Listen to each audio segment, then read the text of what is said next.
Good evening, everyone, once again. Good evening, everyone. Good Good evening. evening. Good Good evening, evening, sir. sir. Good evening, sir. Good evening, Mr. Savior.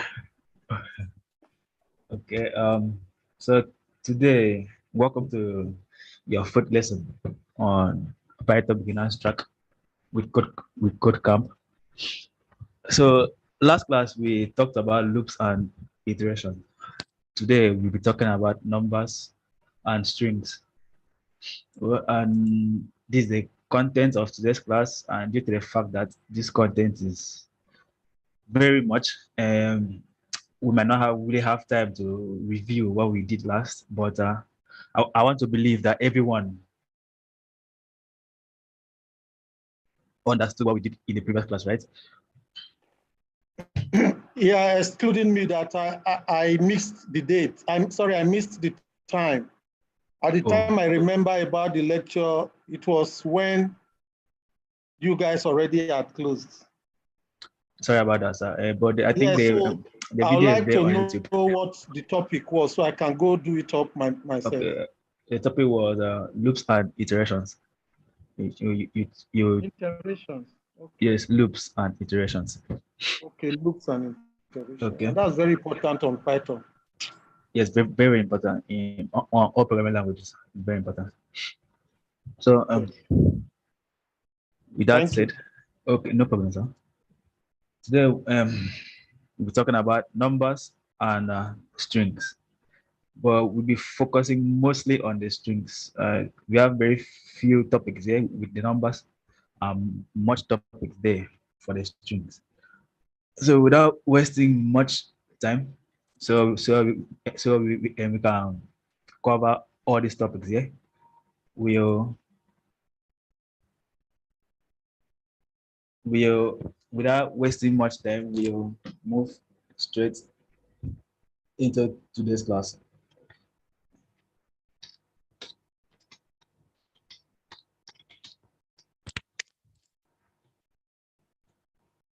So we'll start with the numbers. Okay, so in Python, there are certain kinds of numbers. There is the integer, there is the decimal, and there is the complex. But we will be talking about just the integer and the decimal. We won't really dwell on the complex number, okay? So since this is a beginner's class, so we talk about just the integer and the decimal, okay? And I believe we already know what an integer is, and that an integer is, there are whole numbers, either positive or negative numbers that do not have a decimal. And Python refer to them as an int type. And while the decimal are numbers either positive or negative that has a decimal, okay, and they are referred to as a float type, okay. So well, example of integers are 0, 30, minus 26, 100, minus 50, and so on and so forth, okay. And for the decimal, there is the 3.8 minus 100.00, 3.14, and 10.9. Okay, and Python has this function called the type function. Okay, say that we wanted to find out is okay what type of number it is, if it's an integer number or a decimal number. Okay, so we use this type function. We use this type function.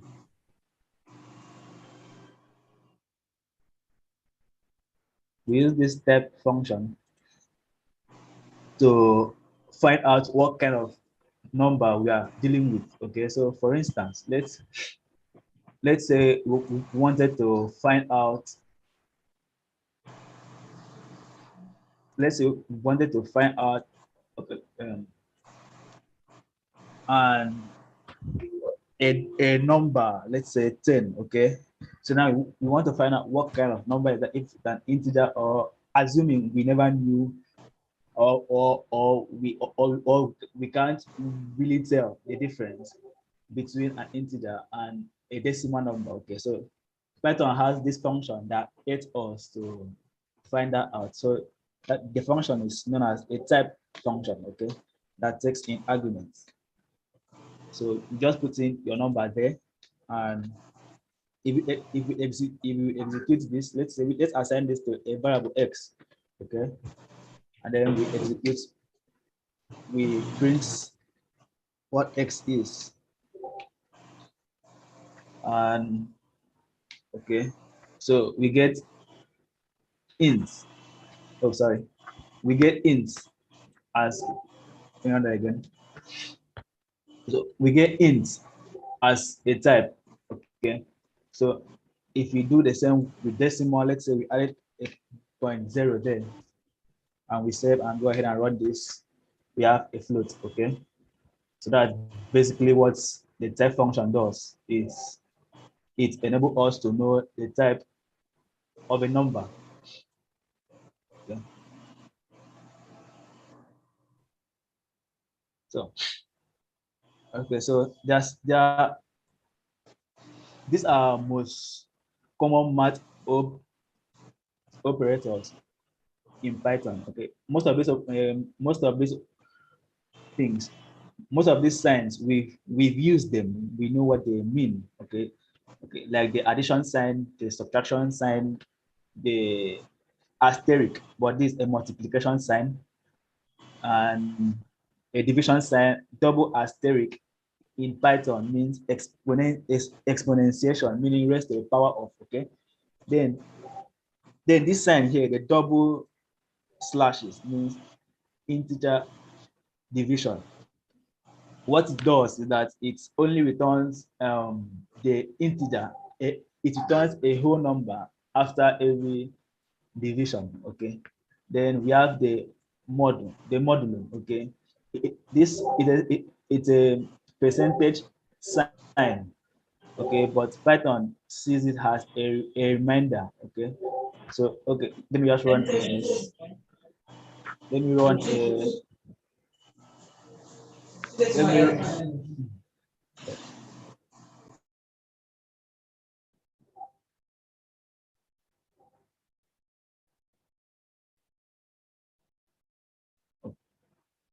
Okay, so let me run a simple Python program here.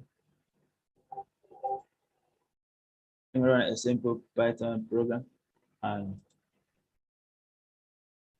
okay, so we said that this double slashes here, it returns a integer value. Okay, after the division. Let's say, okay, let's say we had something like this. We had something like 5 divided by 3. Okay, and you want to print the value of 5. Okay, now if we execute this, okay, if we execute this, so if we execute this, okay, we have this as the answer 1.666667 at the end. Okay, so now the difference between this backslash and the double backslash is this double backslash does not return the fraction. Okay, it just returns the decimal itself. So if we execute this, we have 1. Okay, and it cuts out, it takes off the fraction. It that's just the difference between that double slash and the single slash. Okay, so the other, Excuse me, it does not approximate. no, it does not approximate. It does not approximate. Okay, so the other symbol, okay, the other operator we had there was a percentage operator. Okay, this the way Python sees this, it sees this operator as a remainder. Okay, so now if we say 5 divided by 3, okay, that should be 1 remainder 2. Okay, so what this operator does is it does not, it prints the remainder, okay? It prints the remainder. If you execute this file, it prints 2, okay? Because 5 divided by 3 is 1, remaining 2, okay? And that is this 2. That's this 2 there. That's what that operator there does. Okay. All right. So let's see if we have another operator there. Okay, exponentiation. Okay, this one simply means raised to the power of. Okay, that's what it means, raised to the power of. So let's see if we have okay, we have double asterisk sign there, and 2. What this thing means, it means 5 raised to the power of 2. Okay, so if we execute it, we should get like 25 because 5 raised to the power of 2 is 25.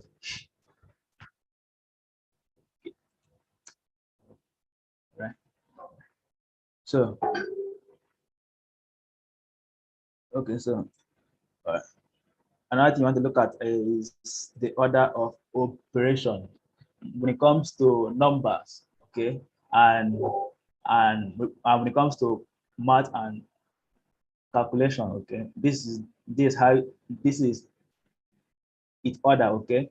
So the exponentiation will get done first, then followed by multiplication and division, including this sign here, okay, including the double slashes and this other sign there, okay, they will get done first before the addition and subtraction, okay. So, and they follow this order, the bottom math, okay. I believe we've heard of it before. It means bracket, order, division, multiplication, addition, and then subtraction, okay. So if you just run a quick example with that, and let's see what happens, okay. So let's assume, okay, let's assume that we have something like 5 plus say 10 divided by 2, okay, minus 3, okay, minus 3 there, and then we have something like exponential 2, okay. So let's see what is happening, okay. If we do this, okay, if you look at this, we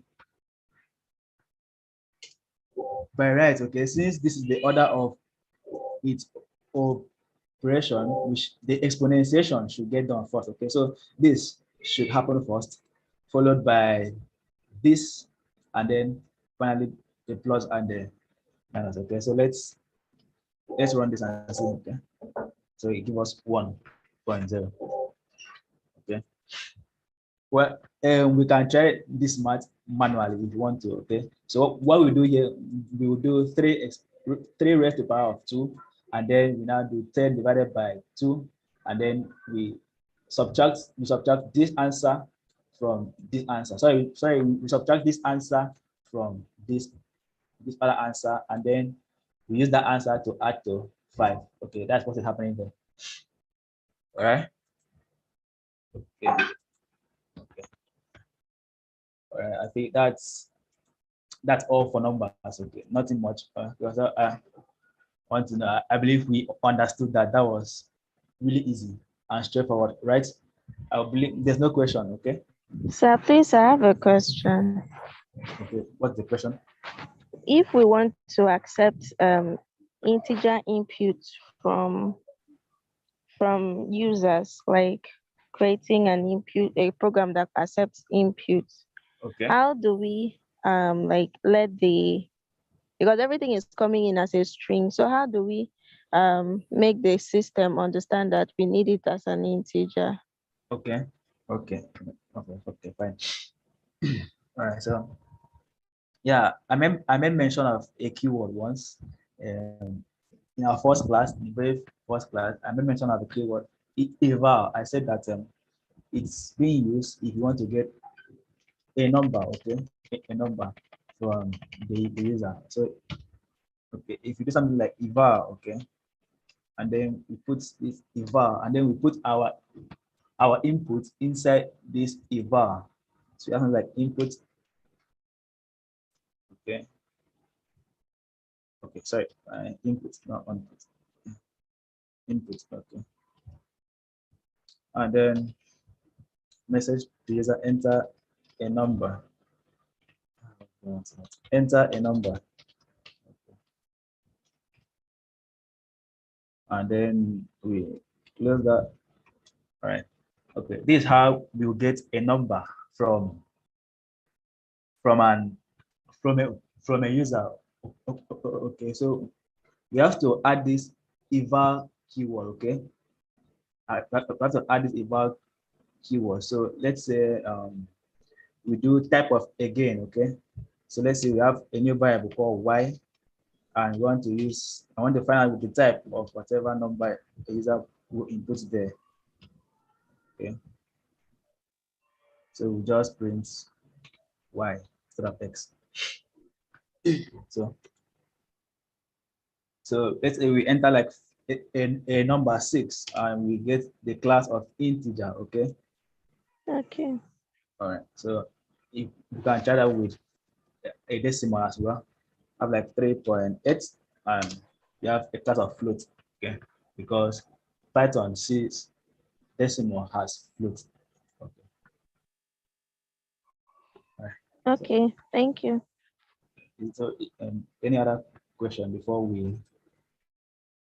move into strings?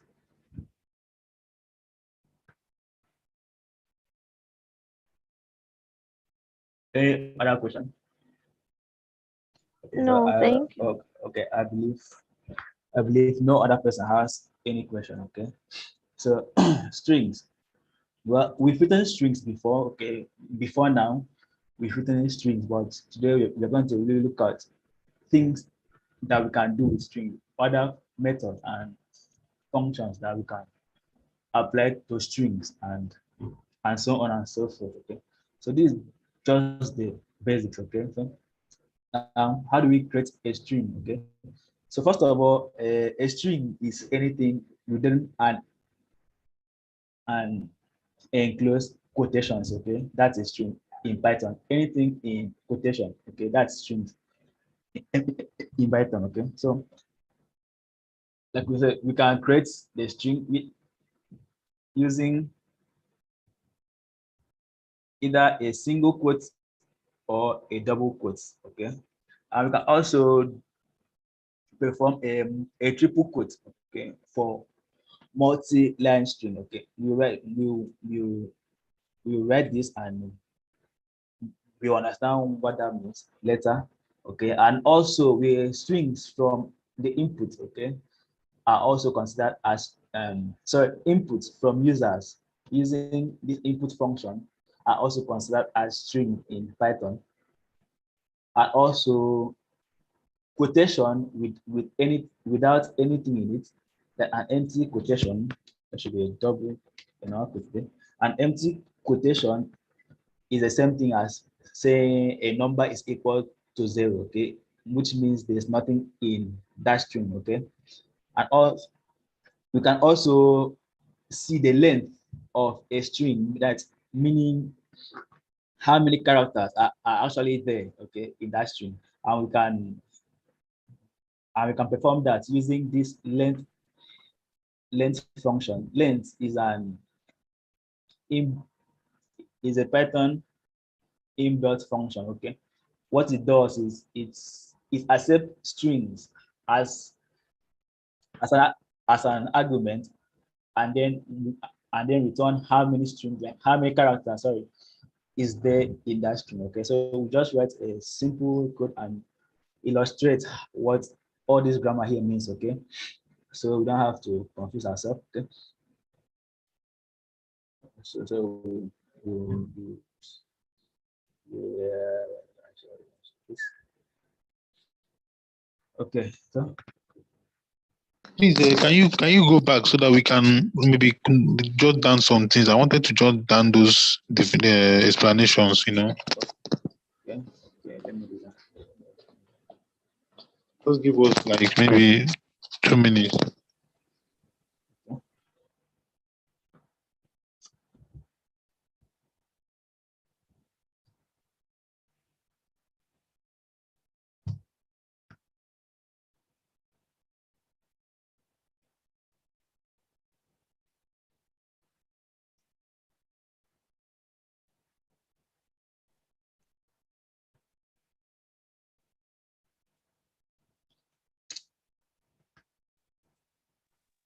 You can just take a screenshot Okay. so I'm jotting Yeah. down. Yeah. I think that's more better, right? Just take a screenshot on your phone or probably on your PC, and you get that. Okay. So we don't waste much time since we have a lot of things to cover.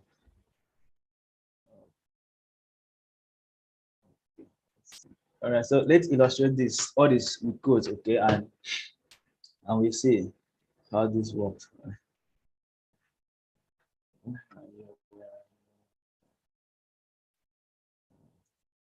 All right. So like I said, in Python, anything within an enclosed quotation is referred to as strings. Okay. So let's say we have a variable x, and within this x we have quotation. Okay. So anything inside this quotation, it could be anything. Okay, is referred to as string. Okay. So we just take savior as a value there.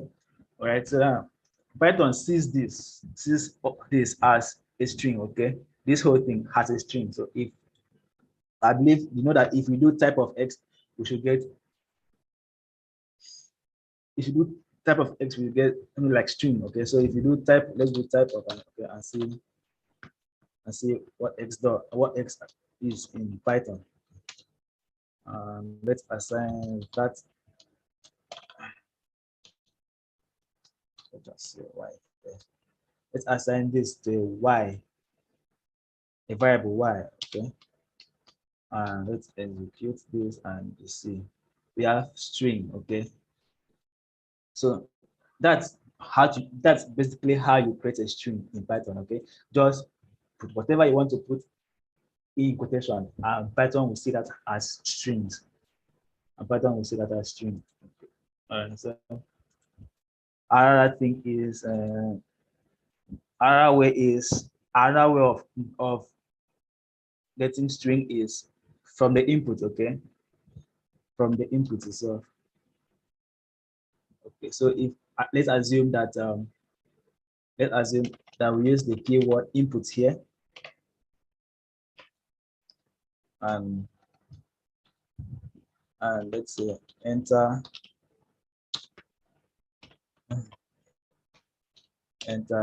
any word.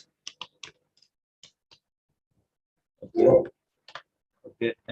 This too, whatsoever the user you input here, be it number, be it anything, be it an integer, be it a float, it will be considered as a string. Okay, as far as we are using just an input keyword here. Okay, Python will see that as string. So then another one is an empty string. Okay, like I said, an empty string is equivalent of saying zero. Okay, of saying zero, like in that a variable is equals to zero, like nothing is inside there. So we can do that by just doing this. Okay, that's an empty string with nothing in it. Okay, so now another important function that works with string is the length, this length function. Okay, so like I said, it returns how many characters are there in string. How many characters are there in string? So let's say we have this empty string here, and I do something like length of that string. Okay, I do length of that string and I execute this, we should have zero as being nothing in it. Okay, meaning there's nothing there. Okay, there's nothing there. So assuming I put in savior back there, assuming I put in savior back here again. Okay, so now what this length does is it will count each character that's here. That's character 1, character 2, character 3, character 4, and so on and so forth till it gets to the last. Okay, and then returns how many characters is there in the given string. Okay, so Sorry, does it count space too? yes, it can still as well. Okay. So let's assume that no, well, we will just run the one with space. Let's execute this one and see what it does. Okay, so it turns 7. So okay, so now let's include space and see what it does. Okay. Okay. So we have 8 because we've included a space there. Okay, so let's execute this and see. And you see, we have 8 there. It counts both space and the character itself. That's what that If you len put there a does. column, if you put a column, does it count it? It counts everything in that string because anything within that string is considered as a single character. Okay, so even if we put other characters like this, like that, so we have okay, because we had 8, we have 9, 10, we have 9, 10, 11, 12. Okay, we have 12. Okay, and we have 12. So anything you put there is being considered as a single character. Okay, so the len will just count that for you as well. So I believe that was, I believe the len function is understood. Okay, so that's just the basic of string. Okay, so another thing is concatenation and repetition. Okay, concatenation and repetition. Yeah, yeah. So the plus sign is being used for concatenation. What it means, it joins. Okay, it joins 2 strings together. Okay, while the multiplication sign, that is the asterisk here, is being used for repetition. It's being used for repetition. So if you look at this short example here, okay, we have string AB, okay, string with a character of AB in it, and then we did plus another string of CD. What it does, it adds them together, it concatenates. That's concatenation, adding them. Okay. So the same thing happens here when we had string of A and string of 7. Notice the 7 is in quotation, meaning that 7 is not seen as a number. Is the 7th day is seen as a string. Okay. And then we have a B in another string. Okay, and we added 3 of them, and what it does, it concatenates them, it joins them together.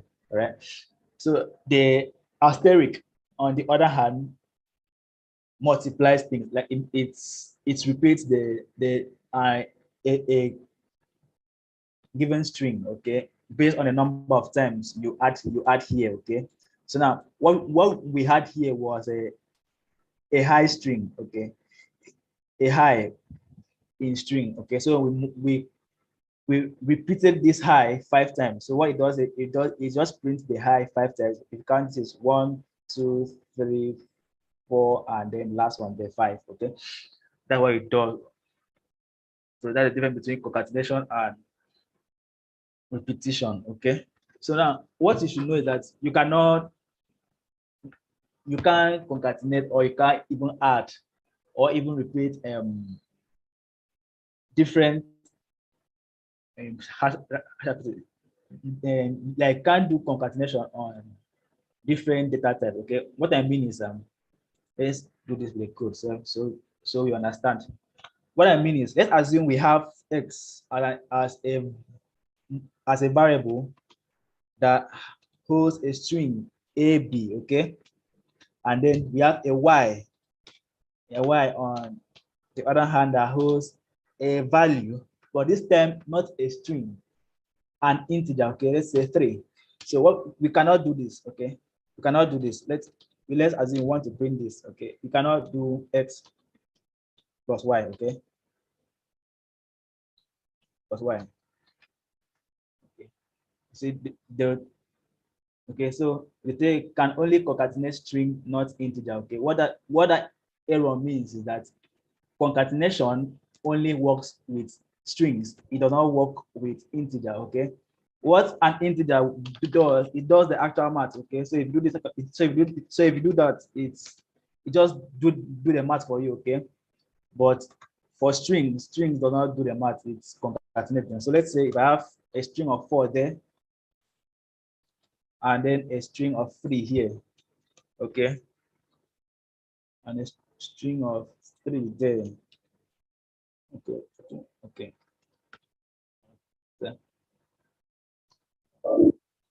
Oh, sorry. Okay, sorry.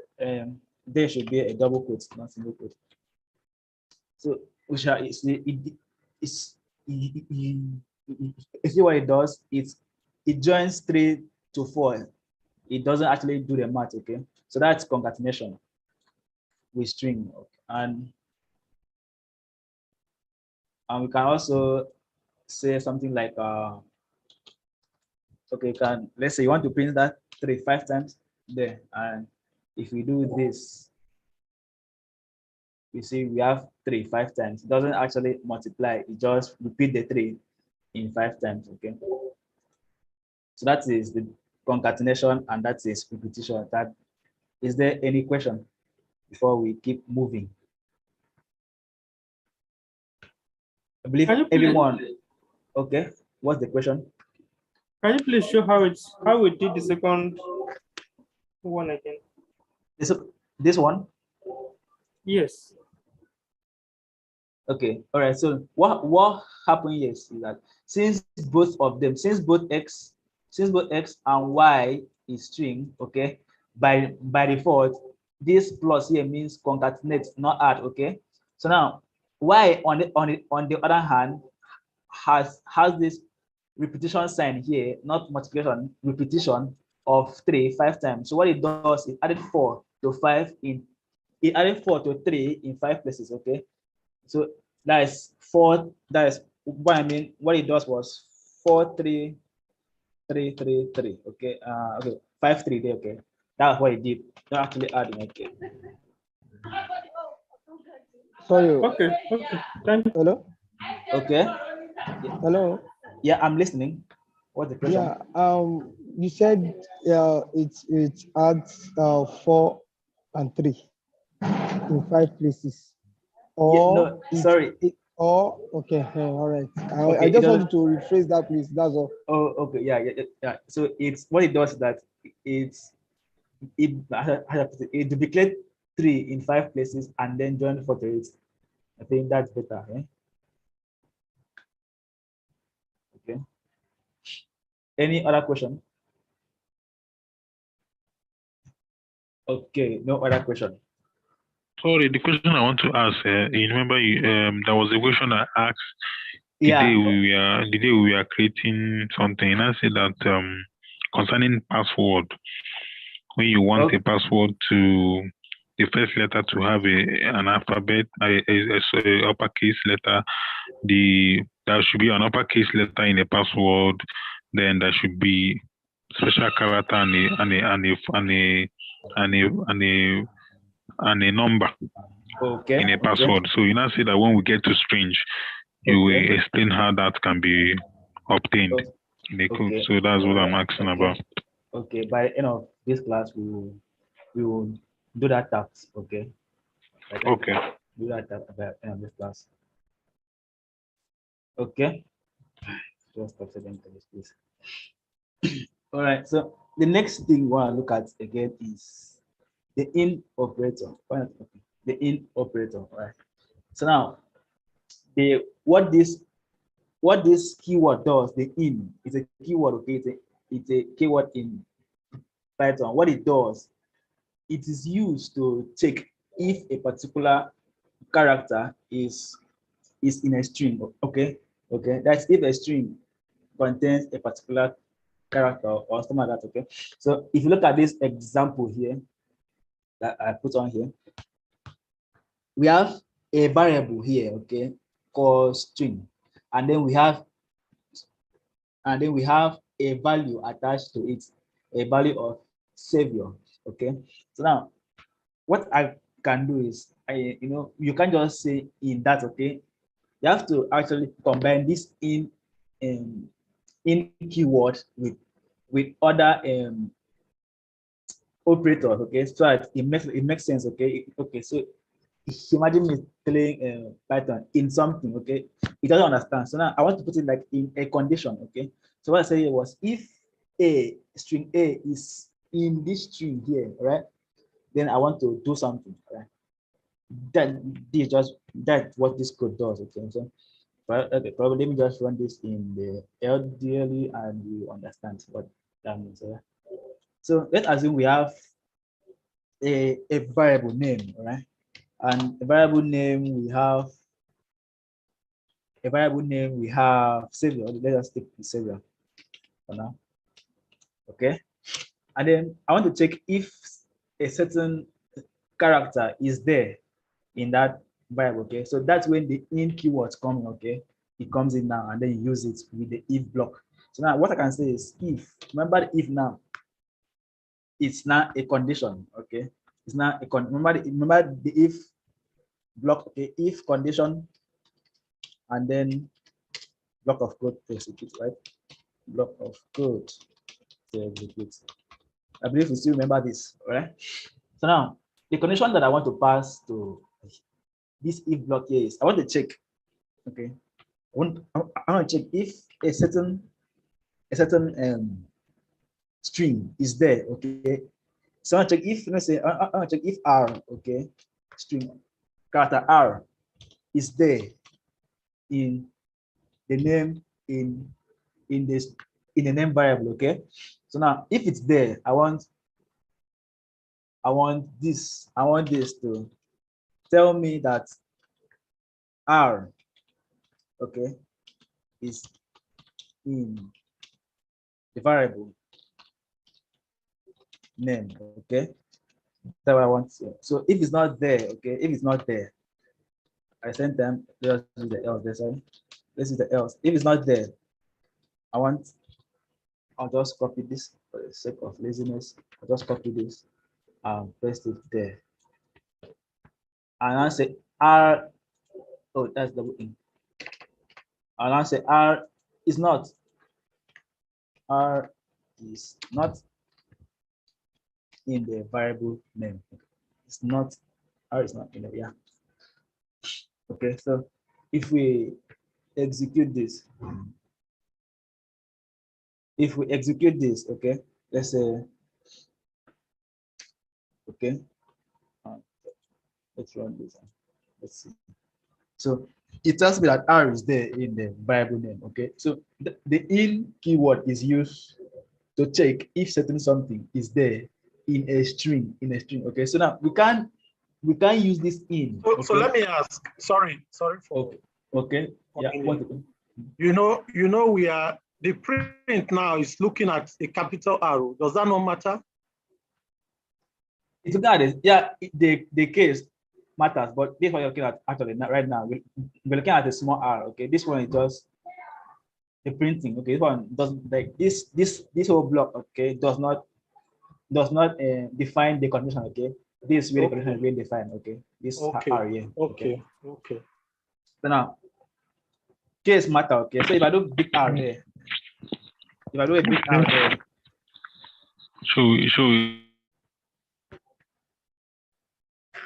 someone is talking. I can't hear you. Okay, so if I can ask, which means sensitive? Yes, it is case sensitive. Yeah, it's very clear. Yeah. So if I do the big R there, okay, the big R there. If I do a big R now, I should expect this line. All right, I should put that line. So big R is not there in that variable. Okay, it is case sensitive. So now what this in does, like it does not work with an integer. Okay, so I can't say name should be equal to 7. Okay, and then come here and say R in name. Okay, it will give me an error, right? Okay, so it will tell me int is not an iterable. That means Python cannot actually look through it. Okay, Python cannot actually look through this 7. Okay, so you must use the in with a string. Okay, so it must be a string. All right, must be a string of anything. Let's just say any kind of string, but it must always be a string. That's when the in keyword is being applied. Okay, so I believe there's no question there. Is there any question there? I don't understand, sir. Can you come over? Can you provide? All right. Okay. All right. Let me come over it again. Okay. Let me go back again. All right. So I said that the in keyword, this keyword here, see this keyword there, only applies for a string, okay? That means you can't use this in, you can't use this in, okay? Let me just move that name there, right? It doesn't confuse you, okay? That means you can't use this in with a number, like a number, an integer kind of data type, okay? Or a float, okay? It was me and an integer. So they assume that there was like 57, sorry, 56 there, okay? 56 is an integer, okay? But we can't use in with an integer. If you execute this code, you get an error, okay? We can only use in with strings, okay? So what I can do here is come here and remember anything within a quotation is string, okay? So I can come here and I'm probably put in favor there, okay? Favor, all right? And what this does, that the in now will now carry this R here, or carry what is in his left hand side, and now matches each of these variable, like each of this character, okay? It will go through each of this character. This in is like a loop instead of it, okay? It will carry whatsoever value you give to it, which is this R, and go through this character one by one, okay? If it finds this character in it, all right, it will print this out. But if it doesn't, okay, it will print this out, okay? So if I execute this code, now, we are saying that R is not in the variable name, okay? Why we are seeing that, remember, is because I said that it is case sensitive, okay? So this R here is different from this R here, all right? So now if we put like a small R there, that should work just fine. And we have the R is in the variable name now, okay? Understood is? It is, Yeah. sir. Yes, move on. Okay. Let's move. Okay. I think, is that what they use in searching? Like, if you want to search, let's say countries now, you just type in, then it starts with the first N. Yes, but not actually, but not this method, okay? Not this method, okay? Because this method, what the method does is it carries like each character, okay? Let's assume that we are searching for Nigeria, right? Nigeria is a word, okay, not a character, okay? But we'll get to where you can actually search for a whole word, okay? So what this one does now, it searches for a single character, just one character, okay? Yeah, actually, that's what I'm saying. Like the first, when it's just like when you're filling a form and you get to where you have to select country, before you go down to say like Z now, just type in Z, then it takes you down to the Okay, first. yes. This logic is behind that, okay? This logic is behind that. Okay, so we'll move. Okay. Next on the list is next on the slide side is indexing. Okay. Indexing in Python. Okay. What it does, indexing simply means returning the position of a certain character. Okay. That's what indexing means. It returns the position of a certain character. All right. So to do that in Python, we use square brackets. Okay. So if we take a look at this example here, right? We have a string called a string of Python here assigned to a variable here s there, right? I've assigned to a variable s. So now, if I execute a command s of brackets and then I insert 0 in there, okay? What it does is it prints the first character, okay? Because that's where that character is in that string, okay? So now note that for string, okay, unlike for loop, okay, that we can actually change how the loop works from that you can change the counting to stop, like instead of the loop to start from 0 to wherever in the for loop, you can actually change it to just to start from either 1 or 2 or 3. But when it comes to string, you cannot write in string, okay? You cannot write in string. In string, by default, each position of this character start from 0, okay? Each position of this character. So now, P here is in a 0 position, that's a 0 index. Y there is on 1 index, okay? And T there on the 2, on the 3rd, and the 4th, and the 5th, and so on and so forth. Okay, so if I do something like S of bracket 0, I'm simply saying what prints the character that is in the first index, okay, of the string S, of the string S here, okay. So now, and what it does is that it prints out P, okay, because P is there in the as a first character there in the string S, okay. So it's the same thing here with S of square brackets 1, okay. What it does, it prints the second index, okay. That's the second index of it prints the character on the second index in the string that is being assigned to S, okay. So now, which is Y there, okay. So it just print Y here, okay. So now another trick is that probably you don't want to start from the first index to print, and you want to print like the very last index, okay. What you can do is we put a minus sign here, and then 1. And what it does, it will print the last character in this string S, okay. And so on and so on. If you put like another -2 there, it will print second to the last. If you put -3, print third to the last, and so on and so forth. But let's write few codes and probably see how this thing works. Okay. Sorry, sir. Okay. What if we have double character like we have in platoon, Like as in cartoon? Okay, like in cartoon, okay. Each of those Like characters. in cartoon, as in school, that we have two O's there. Okay. I understand.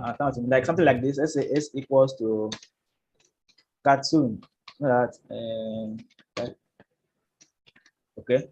Now, it doesn't really matter. Okay, so even if there are more O's there, okay.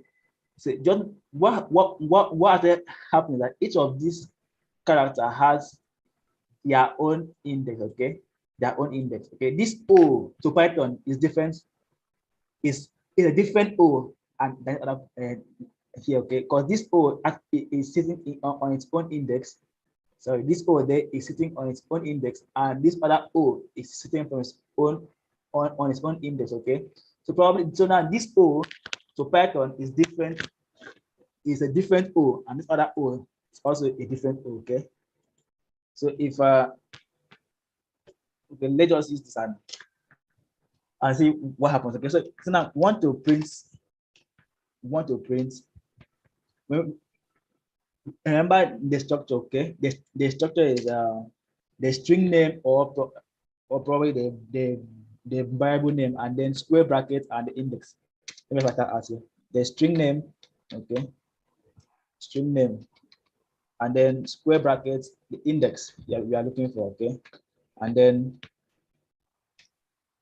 that's okay. This is the structure for the indexing, okay? That's how you do it. So now the string name here is S, okay? And we want to print the character that is on the third index, okay? Character that is on the third index. I'll take this off. It prints T, okay? If we count this, that's you count it from 0, okay? Remember, string is always from 0, 0, 1, 2, 3. That's T, okay? So we can also do the -1, remember? And the -1 will get the second to the last, which is N. Sorry, the last, sorry, which is N. So that's just what indexing means. So now if I let's assume I do something like this, like 5, okay? I print something like 6 in the 6. I print something like in the 6 and print another one like index 7, which I believe that should fall in among the O's. So if I run this, okay, it brings out two O's. So Python, the first O is a different O. The second O is a different O. Okay. If Python wants to reference this O, it references it by its index. If Python wants to reference this other O, it references it by its own index. Okay. Say for instance, let's assume in a school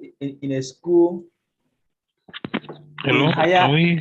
can we actually print the index inside, like where you have x square bracket 6 comma 7 comma 8 or something like that? Can we maybe like on one line? Yes. Okay. Comma something like that. Can it work? Yeah, it works. It works very fine. Because what if you put it inside? What if you like now the way you have x comma? Okay, like 7, yeah. Okay. Yes. 7. Well, something like that. All right, something like this. Okay. It will not work. Well, I haven't tried it before, but it will not work. It's going to work the other way. It will not work. I think because it will not work. It won't work because but it's going to work the other way. The first way it's going to work that way again. I think index should be an integer. A single, it should be an integer. That's a single number, yeah. A single number. But the other one it can work like this. Yes, it will work like this. It will work this way. I think this we can actually apply this when we are trying to do. Remove the command. It's a word that separates the two numbers. Okay. So that's it. An index can only be an integer. Okay, an integer number. It could be minus. It could be positive as well. Okay, but it cannot. You're saying something about school. Sorry, I cannot hear you. You're saying something about school. Yeah, okay, yes, I was saying something about school. Yeah. So as I said that the way Python sees this O and the other O is different, okay? So now take for instance in a school institution, okay? Okay, there are people that actually bear the same name, like the same 3 names from the first name, the middle name, and the last name, okay? They're the same, okay? But what actually differentiates that student from another student might be his registration number, his matric number, or whatever number, okay? But each of them has a unique number, okay? So the same thing happens here. Each of these O, okay, has its own unique index, okay? So this O here is different from this O there to Python, all right?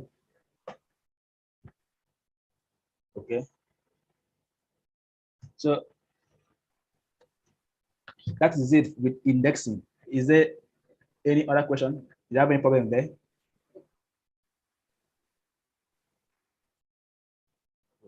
Okay, so no, sir.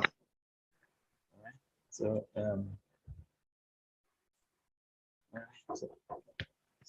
next thing we want to talk about is slices. Slices in Python, okay? Slices in Python. So a slice, what it actually means, it's more like combining an indexing function and a range function, okay? Because what slice does is it takes a certain portion of a string, okay? That's what so that's what slice does. It takes a certain portion of a string. So here's its basic structure, okay? So what it does is that it takes a certain index location and another index location here, right? And then what it does, it picks that string from that location, from this index to that last index there, okay? So let us see a few examples. I think I have, okay, yeah. Let's look at this. For instance, this example here, right? So I have a string here, a string of A, B, C, D, E, F, G, H. Hello, sorry, sir. Can you please go to the previous slide? Okay. So this is its structure, the string name, the starting index, and the ending index. Remember, just like the range function, that let's assume that you want to loop in range of 10, okay? What it does is start from 0 to 10, minus 1, okay? It doesn't actually include the last one, okay? So that's exactly what's going to happen here. The same thing is happening here, okay?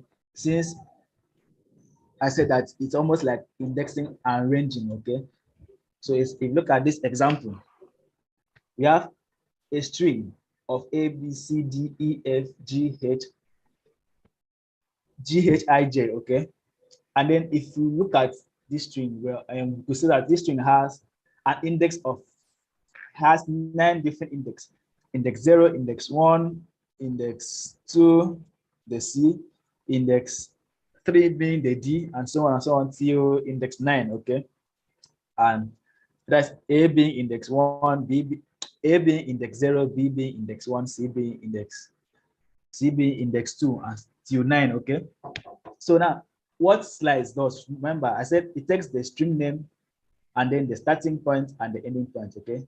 Now, if you look at this one, okay, look at this, S in brackets 2:5, it means take the character from index 2 and end at index 5, okay? So now, if you look at this character now, from index 2 is C till index 5, but not actually including 5, okay? It is start E. So having here C, D, E, okay?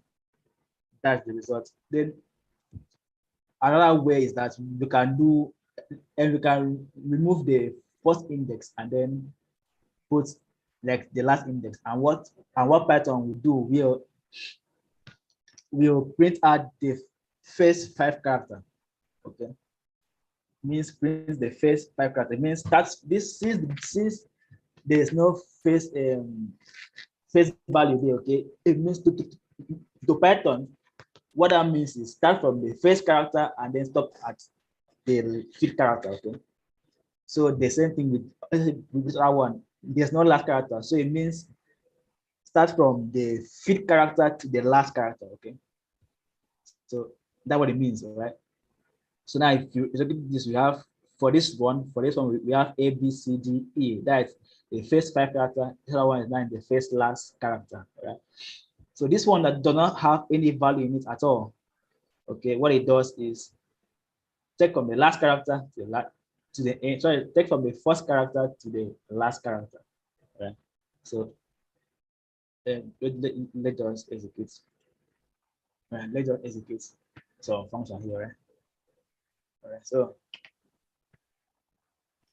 now all these things are actually useful because there are certain points in our code that we actually need to cut some portion of whatsoever the user has inputted and then do something with it. Okay, let's take for instance a bot. Okay, let's assume that there's a bot that if it's with, like, to use this bot you have to first put in a command called, okay, let's say that command is like let's say you have to put in a command like \hello, okay, and then once the bot detects this, okay, it will send you a response, okay. So in this kind of situation, you can use the slice, okay. You can just say from the first character to 0, 1, 2, 3, 4, 5 to the 5th character, okay. And if we see this, okay, we should execute certain function, right? So let's say we have a string. Let's say we have a string of let's say are you, okay, let's say hello world string. All right, let's say hello world. Okay, so now we want to cut from here to here. All right, how do you do that? You have a string here S and you want to cut from S. Okay, S. You print brackets, all this type of bracket. Square bracket. Okay. Yes. So I want to print from the first L to the last, to this O here. So from the first L, that Yes. is your first. So you start from 1. Index 1. Okay. Are you printing the O? Are you Yes, from printing O? Yes, I want to cut from the last first L to that O there. Okay. Okay, so 0, 1. 2 So to you start 4. from 1. So someone said Yeah. someone said 2 to 4. No, from index 2 to Oh, 5. sorry. It's 2 to 5. 2 to 5.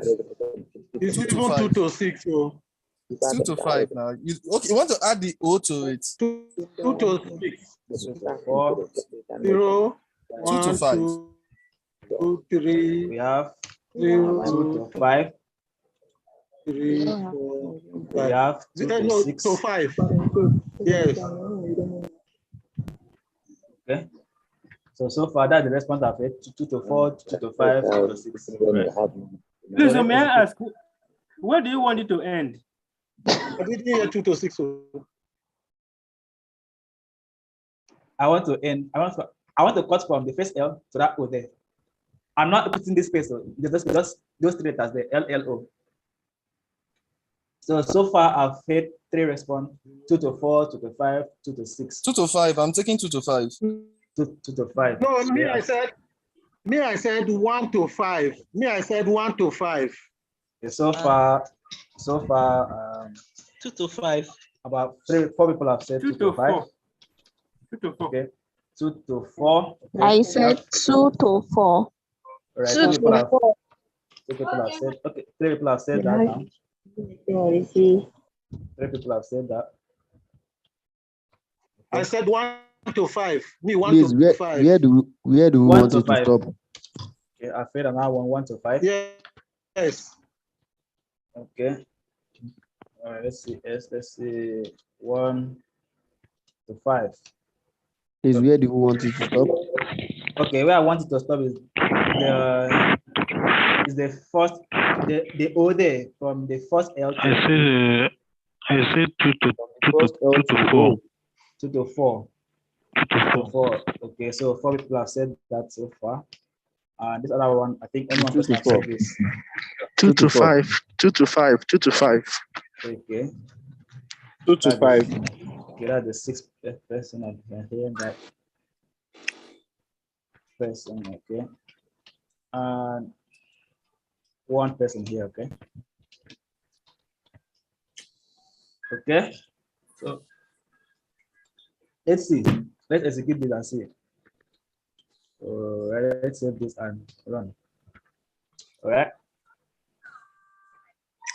Okay. Okay. So it's the 2 to 4 was actually wrong. Okay, the 2 to 5 and the 2 to 6 was actually correct. Then the 1 to 6 5. is not, sorry, 2 to 6 is not correct. 2 to 6 Yes, is not 2 to correct because of the dash. There's a dash there. There's a space there, so it's not There's a correct. space. I thought you Exactly. said that. I thought you said that the index start from 0. So if you Yes, count, starts if you want from to count, 0. you want to count Yes. that hello. So you now count 0, 1, 2, 3, 4. Yes. You understand? H So will be that means 0. that 2 to 6 is not correct because there's a space. If I highlight this, you see a space. Yes. I'm talking about that 2 to 4 now. Okay, 2 to 4. Okay. If you count that index, that means the index start from 1 now. It If starts from 0. you start from 1, if you admit that it starts from 0, 2 to 4 is correct. Okay. So No, But okay, the let me range explain to you. must be plus 1. 2 to 4 is not correct All right. because Just mute yourself. Let me explain that. Okay. Let me explain that. All right. So we have H there, we have E there, we have L there, we have L there, we have O, we have a space, we have a W, we have a O, we have a R, we have a L, and we have a D. So let's see how this one as this is index 0. This is index 1. This is index 2. Let's copy this. All right, let me just copy this. All right, so that is index 3. We have index 4. Okay, we have index 5. We have 6 there. We have 7 there. We have sorry. We have 8 there. We have 9 there. We have 9 there, and we have 10 there, right? So actually to print from, just to print this, okay? Just to print that, okay? So remember I said that the way the slice work, it's more like a function, like a range function, right? If you remember what we said about this range function, who remembers what this will do? Who remembers what this will do? Who remembers what this here will do? I remember what this will do. This will count from what to what? This function here. That will count From 0 to 1 9. to 9. 0 to From 9, 0 yes. From 0 to 9. 0 to So 9. 0 to 9. So I said that the slice works just like indexing and range combined together, okay? So when you say 2 to 4, okay, it means from 2 to 4 minus 1. So that means what this thing will show you way from index 2. Sorry. From index 2 to index 4 plus 1. I think where that structure, let me get that structure back. All right, see it here, right? It starts from there to the last one plus 1, okay? So what this thing will do here, we actually do, okay? It will count from this 4 and 5. So it will just stop here, right? Okay, but to Python, okay, to Python, I'm looking for a perfect way to explain that thing now. Okay, let me recap. Sorry, let me recap. So I said that this thing starts from the actual value and then the ending location plus 1. Okay. So now what it means is that if you wanted to print from index 2 to index 4, you have to actually add 1 to this 4. Okay, you have to actually add 1 to this 4. That is, so what you should put in there is 1 to 5, all right? And then what Python will do, will actually start from 1 and then stop at 4. I don't know. Does that make sense? Okay. Not 1 now. You confusing again. It starts So from 0 2 to to 4. 5. Let's copy this structure. Copy this structure. Okay. Yeah, Let's copy that structure. it's correct. I thought the other way around. That's why I say 1 to 5. Okay. So now let's look at this. Here, we are okay. We wanted counting from this first L to the last O there, right? So now the starting location of that L is actually 0, 1, 2. Okay. That L there is 2. This 2 here, that first L there. Yeah. Now I want to stop at O. O here is 4, right? O here is 4. But remember, I have to add this plus 1. So what I'm going to tell Python is now we from 2 to 5. And what Python does, it actually prints from 2 to 4, explain that 5, right? So had it been we did 2 to 4, which we did here, what Python would have done, but actually move from 2 to 3. Okay, explain the 4. I don't know if that makes sense. Okay. Yeah. It does. Okay. Okay, so I believe that's how they settled. Okay, I believe that's how they settled. Just know that. Okay, just know that this is how it works. Okay,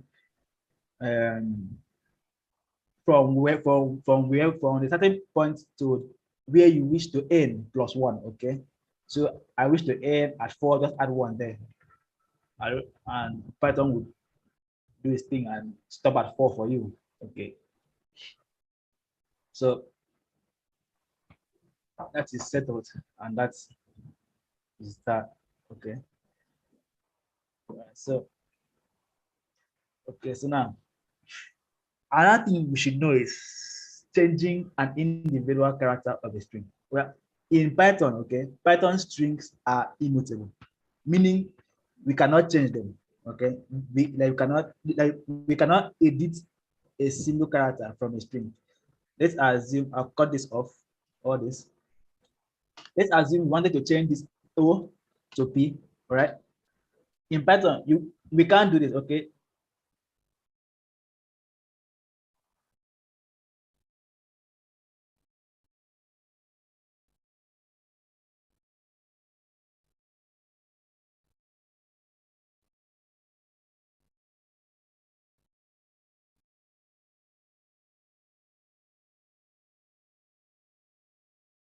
Hello?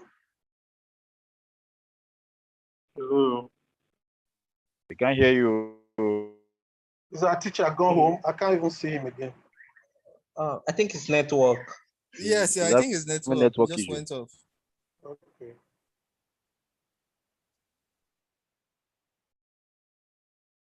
Even if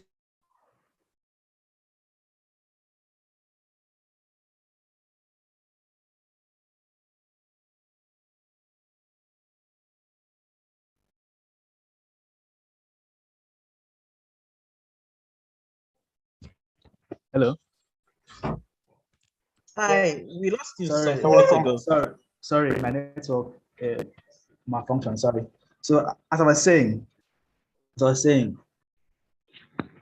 any slide. you can't see my screen. No, we cannot, Can't sir. see us. We can't. Okay, just give me a few minutes. Let me see. What's going on? What's going on?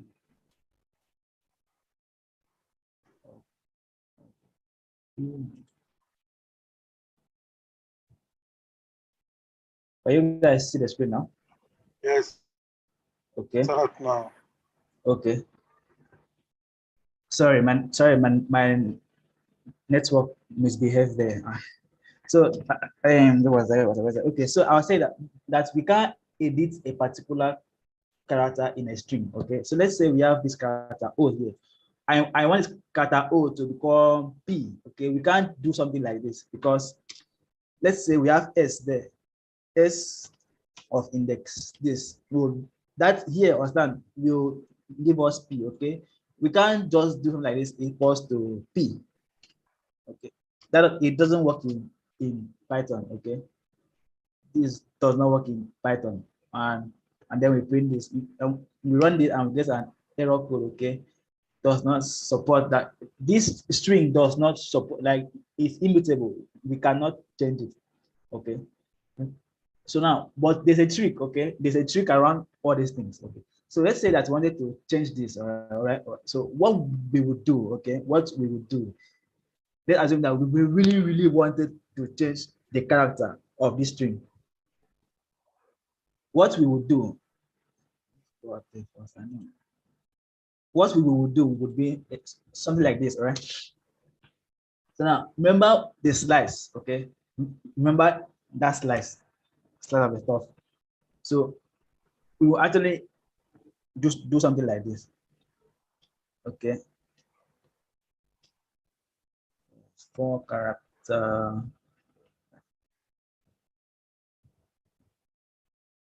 Okay, let's use 3 there. What would this print? Hell. Anybody? Hell. Hell, yeah, hell. So since that is a string, okay, so what you can do is we can concatenate, right? So now we can now bring in our P there, okay? We're now bringing our P there. Let's move this, since that's not gonna work. We're now bringing our P there, okay? And then what we do again, we now concatenate the rest of the other part of the string. Okay, so it's something like S, this, and then we have something like so now we need something like the feed one. All right. I think this should be actually be sorry. So let me see that logic there. I think the logic is there in the slide. Let me bring it up on the slides. Okay, so all right. Did the logic. Sorry. This is the logic there. So just paste that in. All right. So what we actually do is, okay. So now doing our right there. All right. So now let me explain what this does. Okay. So now remember it slices the first three character of this string, right? The first three index of this string, which is hell, right? And then this other one, what it does, it cuts from the fifth index to the last part, right? So now from this space here to the last part, right? You guys are following, right? Yes. Okay, so now since we cannot actually change the character, they cannot actually change the character. Okay, so what we did was that we cut this part. Okay, we cut this part, we cut this other part, and then we concatenate this middle with this with whatever we want to change. Okay, so now if I say s equals to that, sorry, if I say s equals to this, and then we print s there. Let me cut this out and save this, and we execute this. Okay, now you see we've actually successfully changed the O to P, help word. Okay, so that's the trick behind that. Okay, but by default, okay, we should know that character like strings can be changed. Okay, like characters in a string can be changed, but if at all you want to do,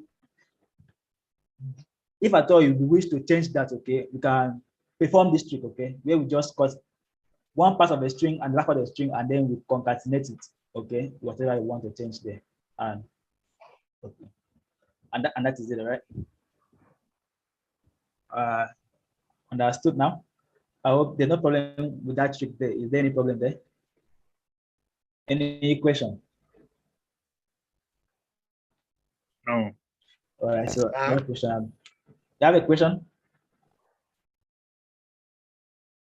I thought someone said No that. question. Yeah. Okay, no question. Okay, so that trick is understand.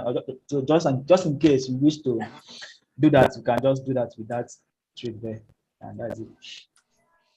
So another thing we can do again is we can actually loop through lists. Okay, we can actually loop through lists.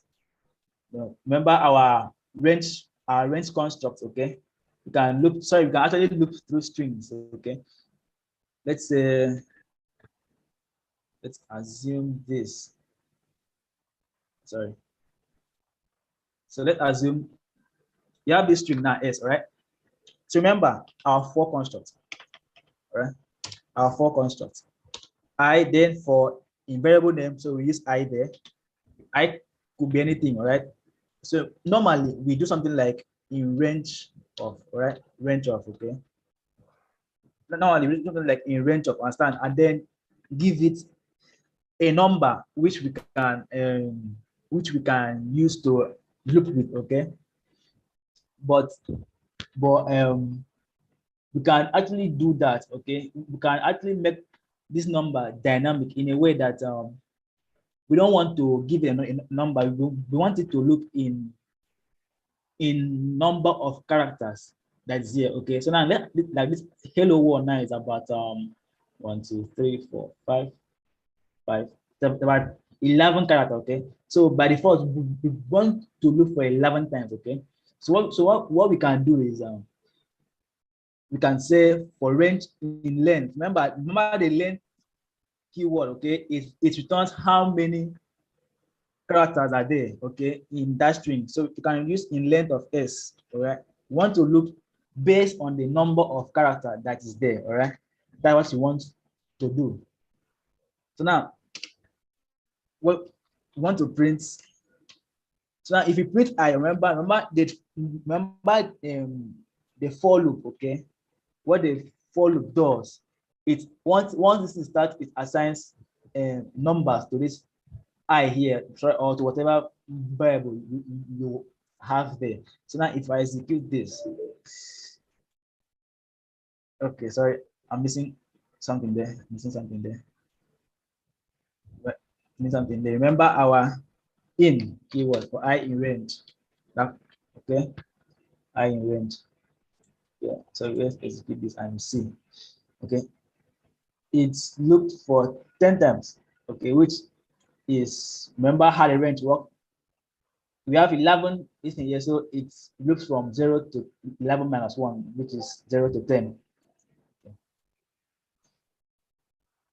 That's how we look using the okay. But what we can do again is assuming we wanted okay, sorry, assuming we wanted to not actually print how many times is there. Okay, we want to print the actual this letter one by one. All right.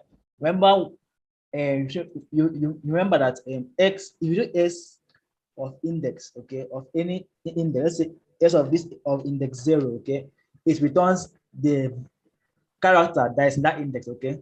So we can apply that same technique here, right? Okay, so if you do something like seeing this I holds the number of times this thing is looping, and if you don't, if you notice this I is equivalent to how many characters is there, okay. So what we can actually do, we can do something like s of I, okay, and that will work just fine. We save and execute it, and we have this hello world. Is there any question here? Please, can you explain that again? It is not clear. It's not clear, all right? Okay, let me explain it again. So what I said, okay, let me just shift this thing down. Our usual for loop, the way it works is for a variable name, right? For a variable name, and then in range, okay? And then give it a number of times we want this loop, we want to say 10 times, okay? And then we execute certain things and say code to execute, okay? Right. This is our usual for loop, okay? So now what this does is this will actually loop based on the number on this number that's here, okay? So now what if we want to, okay, let's say we have this word here, right? We have this word here, and we want to check, let's say if there's a particular thing, okay, we can use it's okay. Okay, all right, let me get this straight. Let me write another. Remember the if that we did. We do something like if a in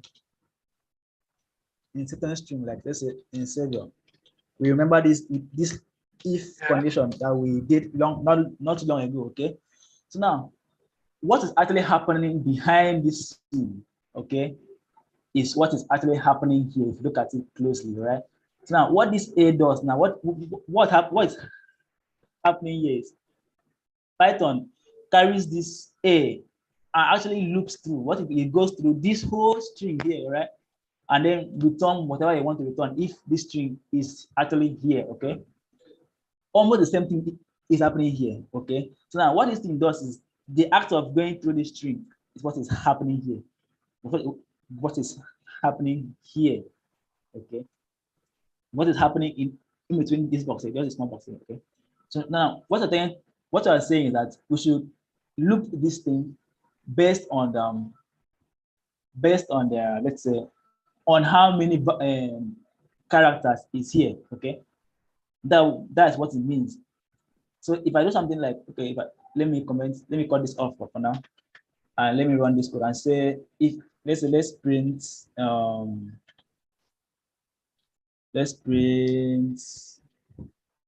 it's okay, let's print true. Okay, let's print true if it's there, okay? Okay, okay. Let's just change this. Let's just change this thing. Let's give this as the same thing, okay?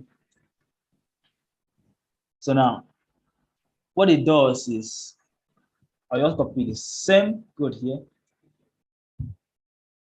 and paste here. Okay, and then I save this, okay? All right. So if I let's execute this and see what happens first. Then I'll explain that again. Okay, sorry. No, Python safe indentation is very important, so you have to indent where necessary. So now, sorry,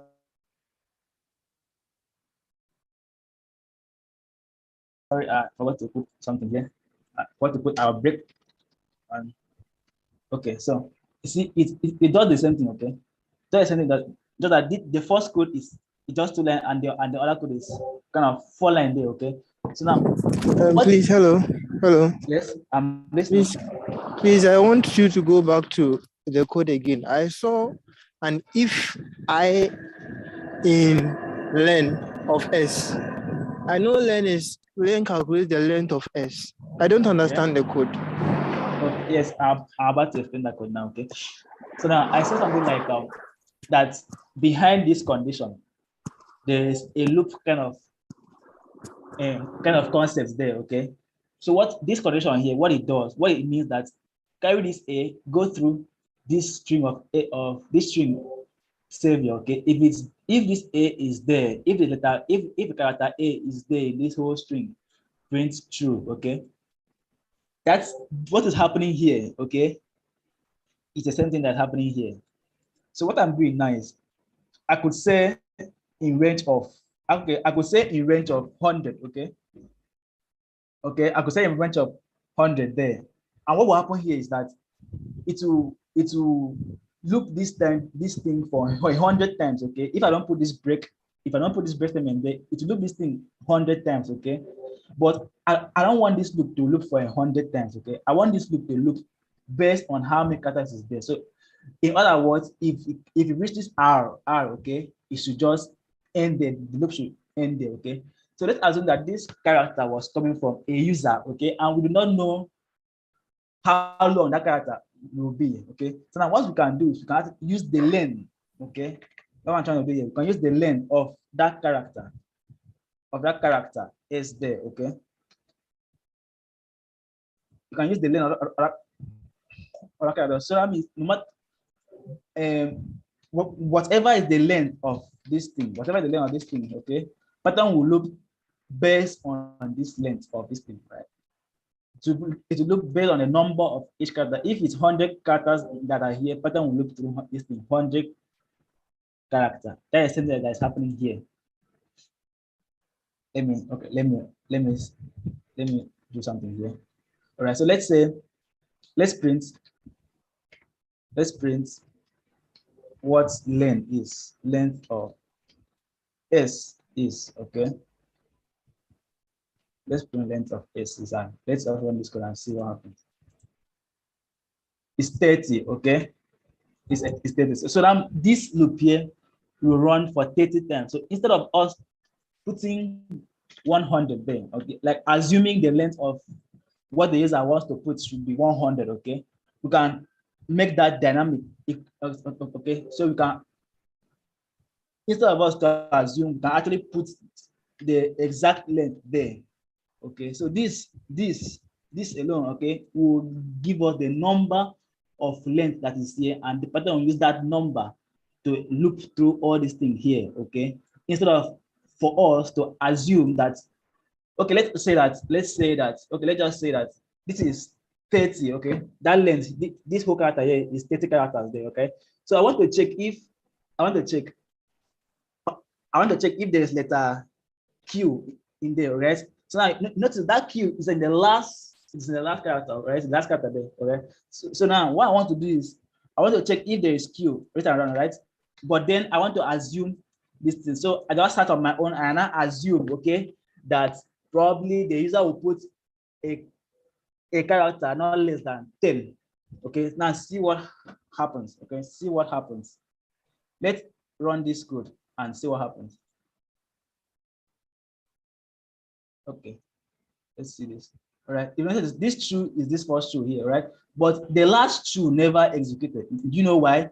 That's because the loop finished before it even got to the last part of this loop, like the last part of the string. Okay, so instead of us to assume this size, okay, like this number of loop, okay, we can now copy this one now that is now holding the exact length of this loop. Like we don't guess it, okay, we just put it there for Python, and Python will just loop through it, okay, and it's not still showing it. Why is that? Oh, sorry, there's a bug in that code. So now it should be if there's Q in S, not savior, right? If there's Q in S. So then, okay, let's put back our 10 and let's see if we still get. Let's put out our 10. Okay, so let's execute this and see what happens. Still give us true. Why does that happen? Calm down. Okay, let's see. Okay, so now the problem here is the problem that's happening here is this code here is something that is here. So it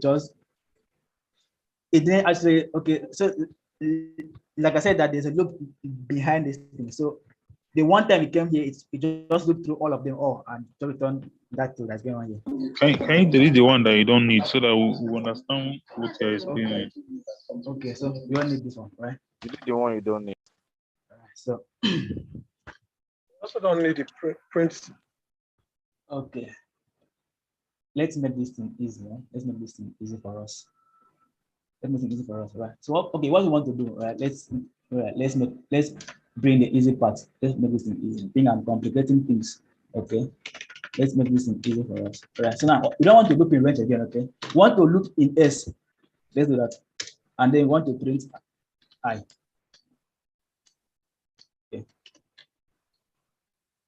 Okay. So now let's run this and see. Are you guys seeing that? So now, what I was trying to say all those while was that we can loop through like a single, we can loop through a string, okay, and we can loop through a string using the for construct, okay. So like if you look at this for construct here, okay, we're having for a variable name in S. This S here is a string here, okay. So what Python will do, Python will iterate through each of these characters and end this iteration when it gets to this last character, okay.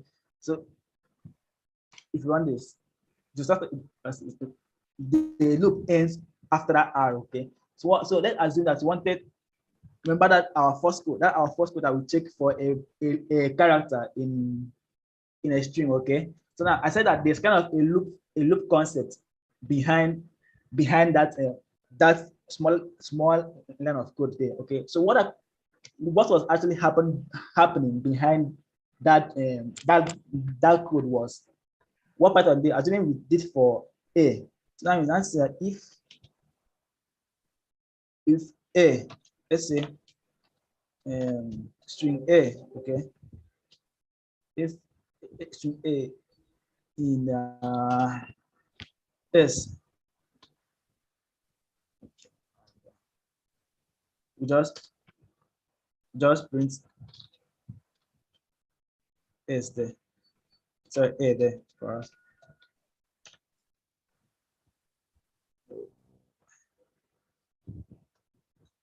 Okay, so let's run this code and see.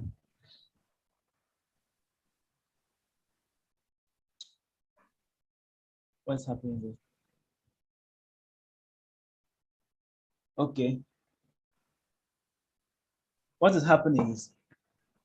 So why don't you remove the print length S? This. Yeah.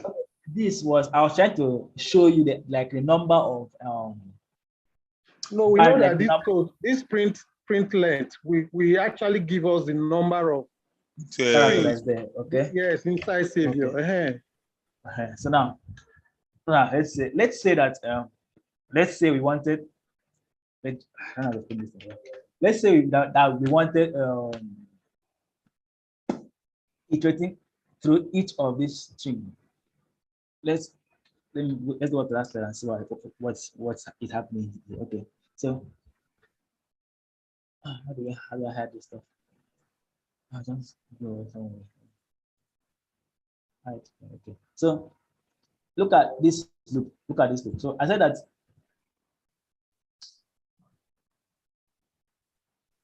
what this loop does is it loops through a certain string, whatsoever string, and then prints the string character by character. Okay.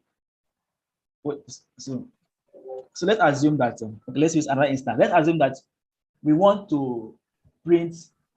Okay, yes, I have a perfect explanation. Let's assume we want to print this string character by character. Yes, that's the correct explanation. Let's assume we want to print this string character by character. Okay, what we would do would be something like print. Okay, print. Let me just put a couple of prints there. What we would do would be s index 0 and okay, and okay. So let's cut this out for now. Okay. So now let's assume we wanted to print this string. Okay, character by character. Okay, and then if we execute this, it actually does that. It prints them character by character, but let's assume that this string was more longer. Okay, very long. Okay, in a situation of the problem that we wanted to solve for a password. Okay, where we have to analyze each string one by one. If this string is a character, it's a number, it's a special character. Okay, so you need a way of looping through these strings, this character by character. Okay, so that's when we can use the for loop. Okay, and this does the same thing as this. Okay, but in a more short and simple, straightforward way. Okay, so now let's assume that I wanted, if we execute this, okay, it does what the other print function did. Okay, it does what the other print function did. So invariably, okay, wrong English. Okay, in other words, okay, to loop through each character in a string. Okay, this is actually how it is being done. Okay, you have to use our normal for constructs. Okay, so now this time around, instead of sorry, instead of looping through in a range, okay, we loop through in a string. This happens. I don't know. Do you guys understand?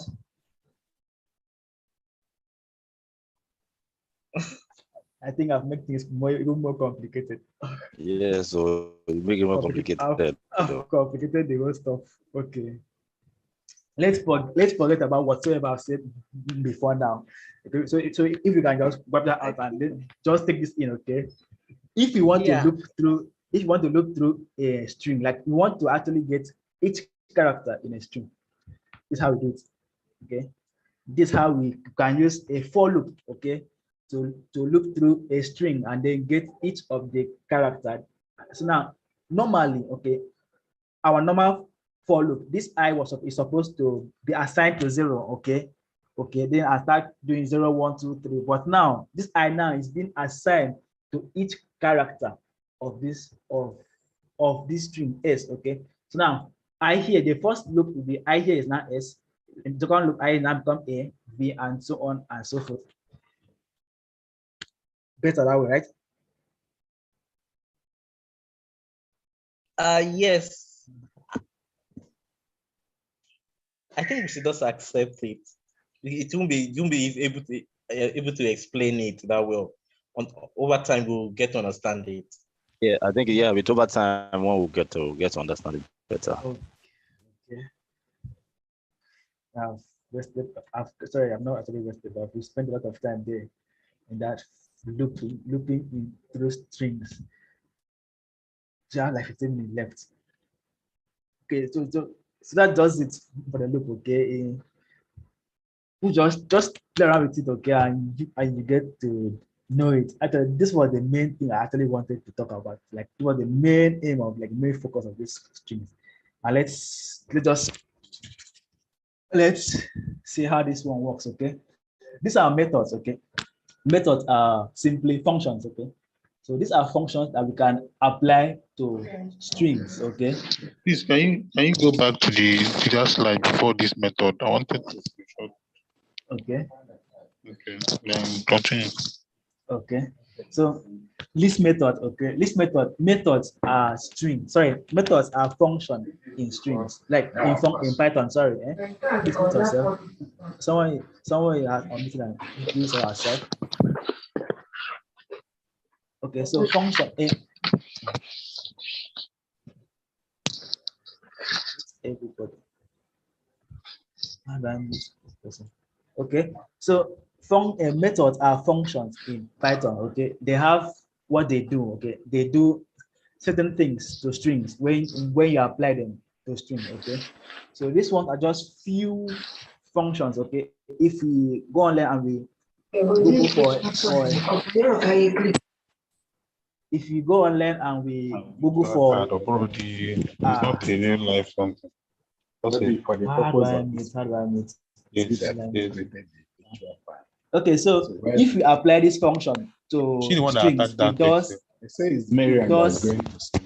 She sent the pan to us now. Because that ever now we hit pan. Now, even if you want to buy something online, you have to put pan number of your card yourself, and the expiring date. Please mute yourself. Gachinazom, can you please mute yourself? When challenge, it might be aging. I want to why you can carry based on this thing. Gachinazom. Thank you very much. Sorry. Thank you very much. Thank you very much. Okay, so as I was saying, that methods are function in Python. Okay, so they are list method, meaning they are list functions. Okay, sorry, they are not list. Sorry, this should be string, not list. Sorry, this should be string, not list. That's a mistake. That's type error. String functions. Okay. Okay. So what it does is you can apply them to strings. Okay, and it does certain things. Okay, so now there are more than this, but this is the few. Okay, so we can just after the class we can check and we will get other functions. Okay, so we have the lower method.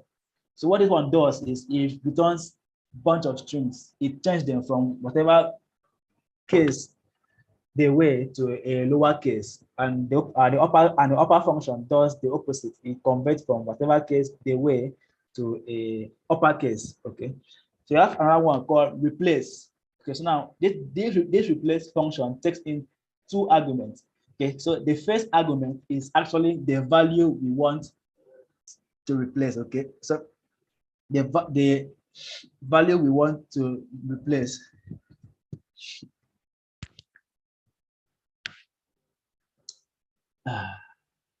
So the value we want to the y is what we are replacing. Sorry, x is what we are replacing here with y. So now what the y now is the value that you want to use and replace with the x. Okay, when we write code, you understand this grammar. And count here takes in an argument too.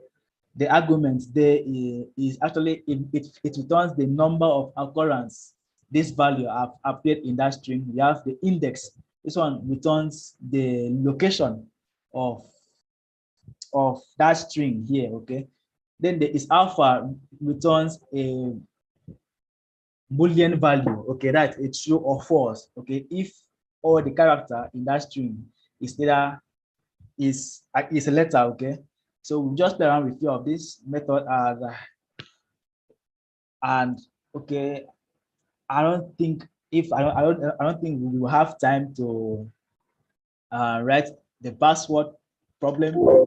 I wish there was time, but let's just see. Okay, so now let's assume we have a string. Okay, a string of savior, right? A savior string again, savior string again. Savior. Okay, so now, okay, now what we want to do is we want to apply a certain method to this string, okay? So now if I do s dot upper, now notice how we apply this method, okay? You can do s dot upper. Okay, let me just apply them here, okay? So now if I do s dot, so now to apply them, we put the dot, okay? Then we apply the function, okay? So you can do x dot upper, okay? The upper there, all right? If you notice, when I did the dot, okay? When I did the dot, this ideally brought out, it's not coming out again, I don't know, okay? Brought out, these are all the method that can be applied with strings, okay? So now we want to put in the upper method, okay? So now remember what the upper method does is it's just convert whatever string is there to uppercase. So if I print this S here, we should see Savior all in caps lock, okay? So if you do S, we have Savior now in caps lock, okay? If I do, which other method was there again? Let's see. Lower, okay? Let's see the lower method, how what it does. Okay. We have the lower method, okay? And already this is a lower method. So let me just put few uppercase there and see what happens. All right. Python will convert this to lower cases, all of them. Okay. Well, these methods are actually important. Okay. Let's say we are getting input from user. Let's say a form, and when they put their name, their email, and as well as their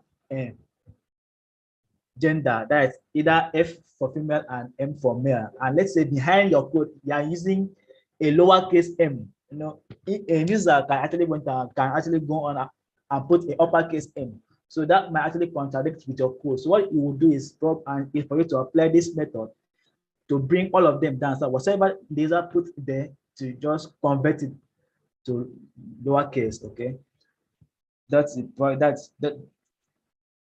So okay, so now the next one is replace. Let's see what this replace does. Okay, let's see what the replace does. Replace. So let's replace. Let's put in replace there. Replace. Replace.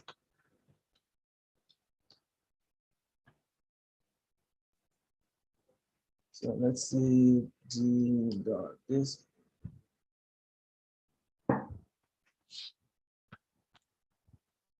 And let's see. So apparently, let's see what we have there.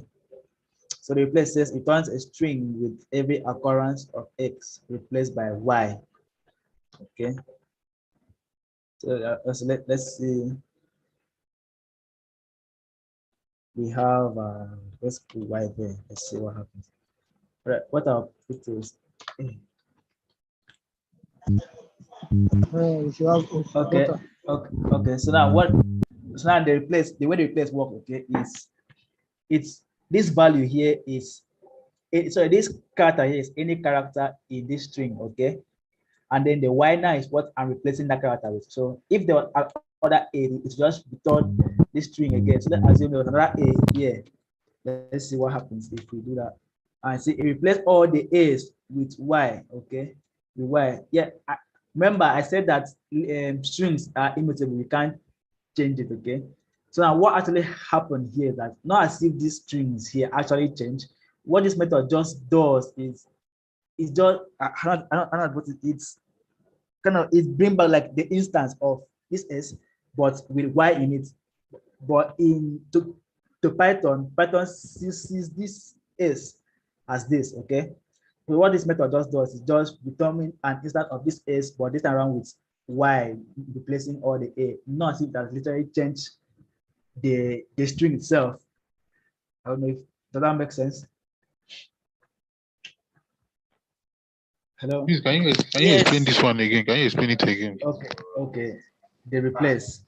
Right. So now the replace, what it does, what the replace does is it's whatever value you give here, okay? It's let's assume we put something like q, all right? We put something like q there, and we execute this thing. No, nothing happens, okay? Nothing happens because this q is nowhere to be found in the string s, okay? So nothing happens, okay? So now if I put a there, okay, what happens here is Python will just replace wherever it sees a in this string with y. That's what it does, okay? So now why I said that this doesn't actually change the actual value of this was if this was to change the value of this, and added y, this would have q, this would have actually dropped an error, but it didn't drop an error, meaning what is happening here is just, I say, like an instance of s. So if you run this, it replaces the a's, all the a's with y's, okay? If you see there was, let me bring this down. There was an a here. So, but you said that Python is immutable. Yes, Python strings. Python string is immutable. You cannot actually change. You cannot actually change the value of it. But we just changed now. Yes, we just change using a method, a function. Like we can actually do this. Okay, no. If when we get to a list, okay, we can see that when we do something like this, okay, when we do something like this, when we do something like, okay, like this, okay. I want to confirm something. Then, can we actually make use of slides inside the uppercase method and lowercase method? Slice.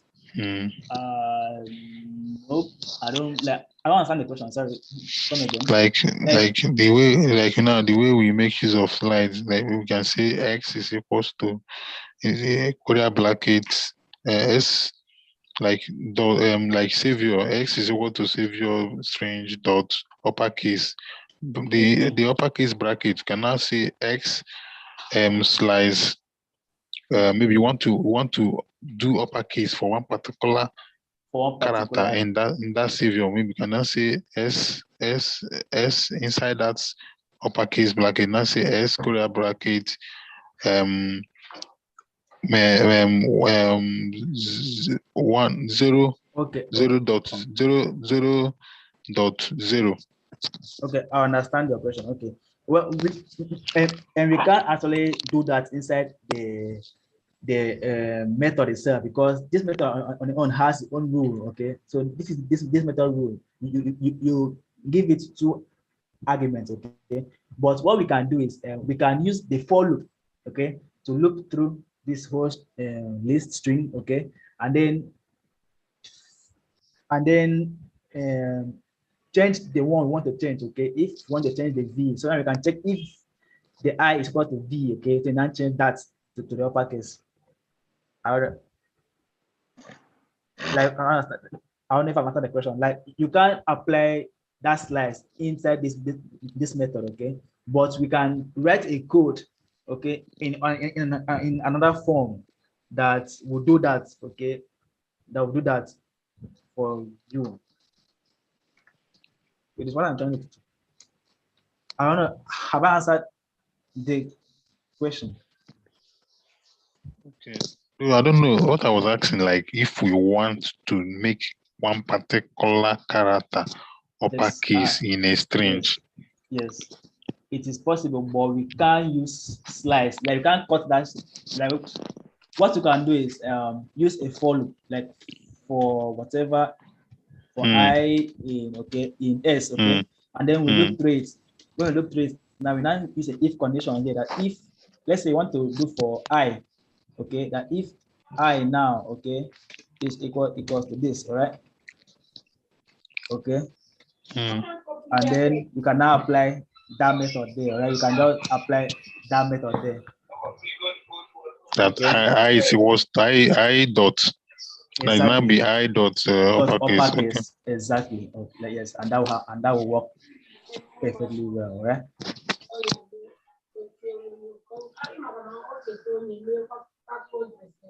So that's for the replaces. It like we can't directly change. You can't directly change you can't directly change a character, the index of a character. But what you can do is like you can use the replace method to achieve that. Okay, this like another. So this is like another method that we can use. Apart from the other trick, you can use this other method too to change a character in a string. But the disadvantage of this method is that it does this to all the characters. Okay, it does this to all the characters. Okay? So to all the characters that is A. Okay, but the other trick just change one particular point at a time. Okay, so that's just the difference between the replace and the other trick. Okay, so now we're out of time. We're out of time. So the last one just returns the first occurrence, the index, and its alpha. Let us run that real quick and see what it does. We have index. Okay. Index. Sorry, please come again. Sorry, come again. Where is it? The other one, the replace method. Was about the index. Something we are explaining about the index.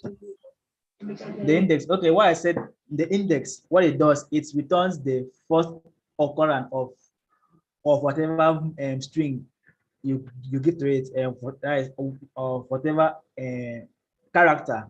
So what it does is it goes through this whole string and then return the index of where the first character here appears. Okay, so assuming there's another A here, but it won't actually get this A to return the first one, okay, the first one here. Okay, that's what this index does. So if I print S there, just return 1. Okay, return the first character, the first index of where that A appears in that string, which is 0, 1. Okay, that's what that index does. Then is alpha. What is alpha does?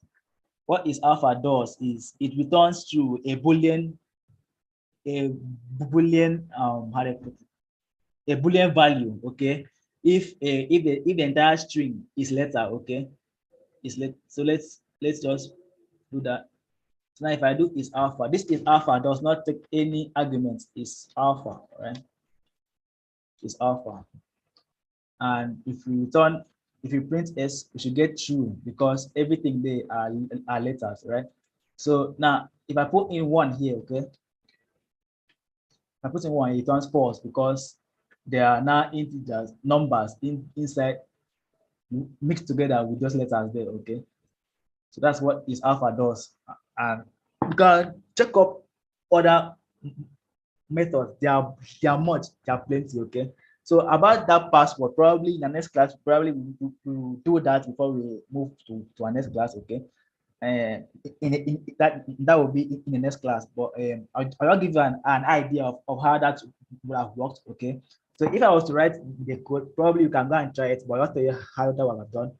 Probably I would have first of all use this is alpha to check. Understand? So now what I want to check is that I want to be sure, right, that this thing should give me false, meaning it should be both character and number, right? I've solved for this line alone. Okay, I've now solved for two of it. Okay, that's for both character and number. And then what I will now do again will be I have another special this thing here, and I'll just put some special characters there, like put some special characters there. Okay, and then what I will do too is now look through this one. Now remember how you look through string. I'll look through each of them and then check if any of them of this stuff here is here as well. And with that, I have solved the password issue. But we'll write the actual code probably in the next class, or probably I'll send it to the channel and you guys just see it there. Okay. That is that for today's class. Yeah, hello. Yes, I'm listening. Yeah, please. Is it being recorded, please? Yes, it's being recorded. Because I was off and on. Thank you. Okay. So that's Can you explain the alpha one more time? Can you explain the alpha one more time, please? Okay, the alpha. What is alpha does is it does not take any argument. Okay, it just like that without any argument. Okay, what it does is it returns a boolean, true or false. Okay, it's true. It returns true if all these characters here there's no number in it. Okay, it returns true. But if there's a number in it, it returns false. Okay, so now if I move this number, let's take the number out. Okay, and then run this. We have true. Okay, because there's no number there. But if I put in number there, let's say a bunch of numbers there, and run this, we have false because there's a number there, right? Understood? Okay. So please can You just use to confirm if there is a number in a given string. Yes, exactly. Please, can I see slide 16, please? I want to take a screenshot. Slide 16, okay. That's slide 16.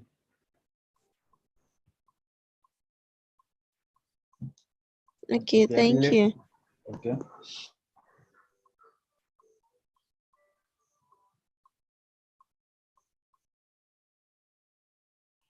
Sir, please, I left you some codes. So that's that. You write the password code, okay? Then in the next class. Okay. Sir, please, before you go, I left you a file, a Python file on Slack, and please, I want you to please look at it for me.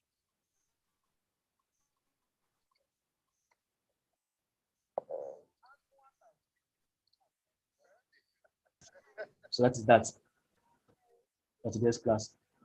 Good night, everyone. All right, good night. Sir.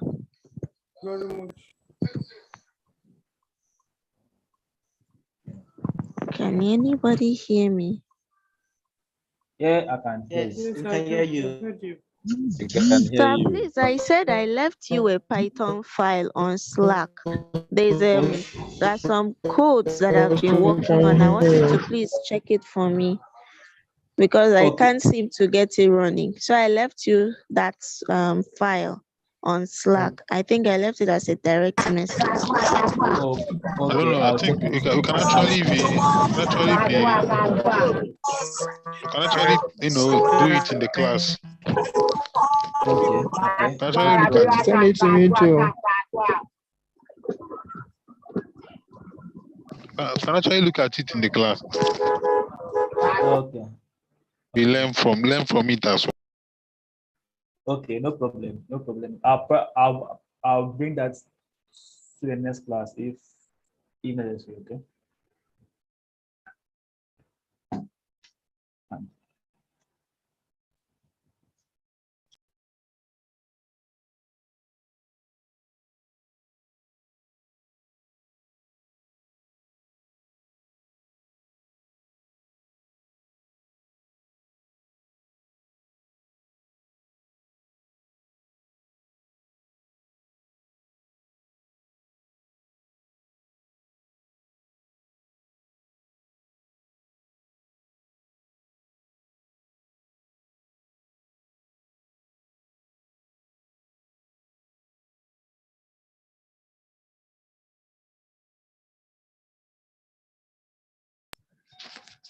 Hello, sir. Are you here? Hello? Yes, I'm there. Please, can you just use 30 seconds to just that count? What do you mean by that occurrence of X in that count?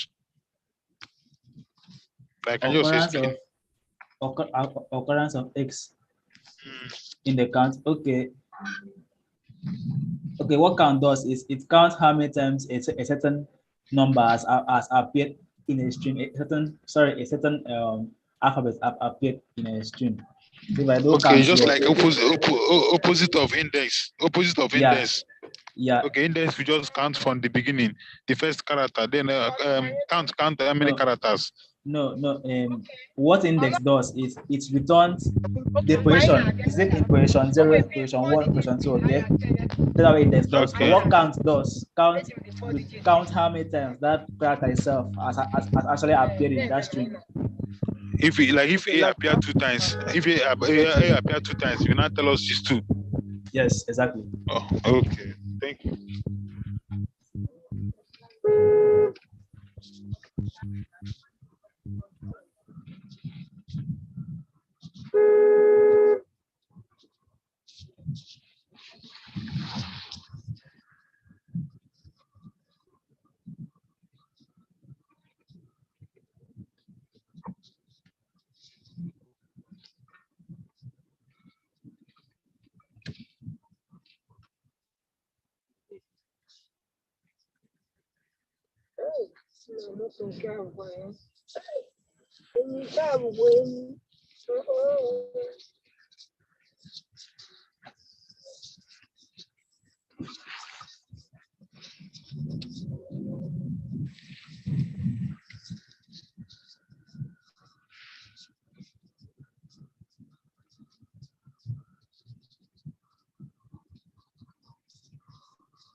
I hope you have stopped for this section so that you can just talk about it. Bye. Please, can I see slide 17? Is the class done? Hello.